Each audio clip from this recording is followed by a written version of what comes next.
Mistakes happen, and the crazy thing is the best way to get better faster is not to avoid them, but to find them and pull them out by the root. Focus on learning techniques, exercises, and building skills that help target your mistakes to eliminate them. But how do you do that? Well, I struggled with this in my playing.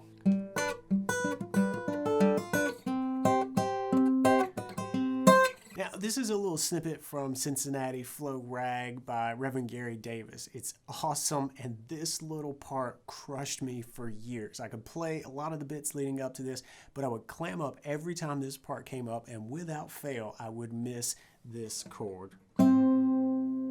Here's how I made massive strides with this tough, for me, move. First, I took a step back to really think about why I was missing this with Olympic level consistency. It was really several reasons. The first is there's a sizable jump up the fretboard from the 5th fret to the 10th here with the chord change on the way. Plus, this is a closed D major shape right out of the cage system, and it's a shape that I don't use that often. I usually just play this version with 3 strings, and I leave out the 4th string. But playing all 4 strings, tough. So I decided to attack the problem head on and space it out over several practice sessions. I worked on getting the shape down by making it easier, not easy, but easier, and worked on the shape in the open position. That means that I could ignore the stretch that happens between the index finger and the 2nd finger here, the middle finger. Up here, that stretch is felt, but here, you don't have to do it. You can keep your finger right next to it and just fret the chord, a D chord, regular D major chord, with your middle finger, ring finger, and pinky. So I made up a quick chord change exercise for myself that switched to and from this shape with these fingers. I have to have these fingers when I play it all the way up here, but I made it easier for myself, practicing the shape here in the open position and ignoring that index finger.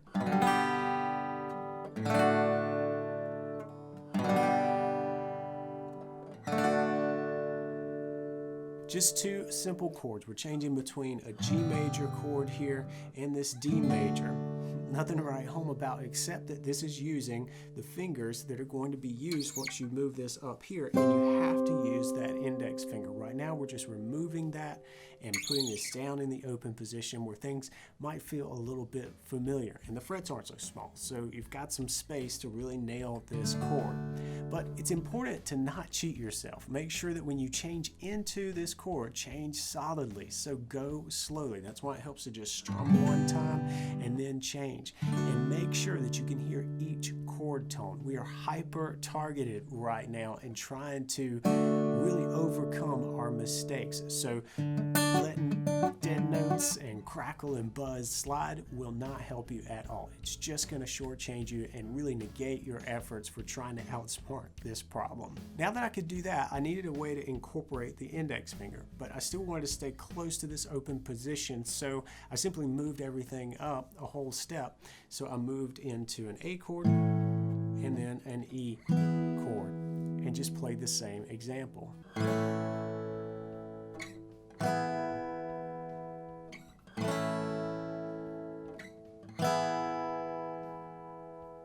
Now, this wasn't easy because this is the very chord shape that I really struggled with, and honestly, I neglected this closed D major shape early on in my playing, so I really had to work to get this, and I noticed some problems here, so I spent more time working on this exercise.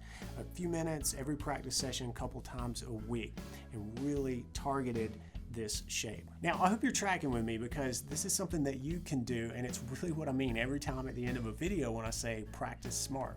This is smart practice. Reflecting on your playing, finding the weak areas and making a plan to crush them, and of course putting in the time and doing the work. You can't forget that last part. Back to the last little hurdle that I had to get over, the big jump from the 5th fret to the 10th. So I started practicing moving from this G7, which is in the tune, up to the C major at a real slow pace, and I just plucked the top 4 strings, G7, and the top 4 strings, C major. I wouldn't play the C major until I really got it in place.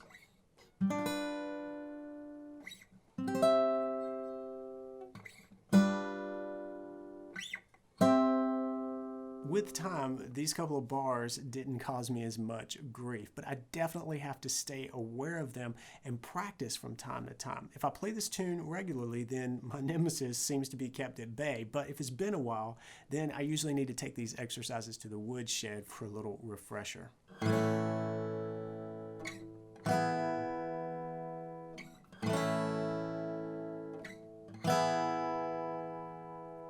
The cool thing is these exercises were specific to me. They weren't something that I found in a book. They were super effective, but they came out naturally. I knew where I wanted to go. I just needed to deconstruct the problem and get smart about solving it.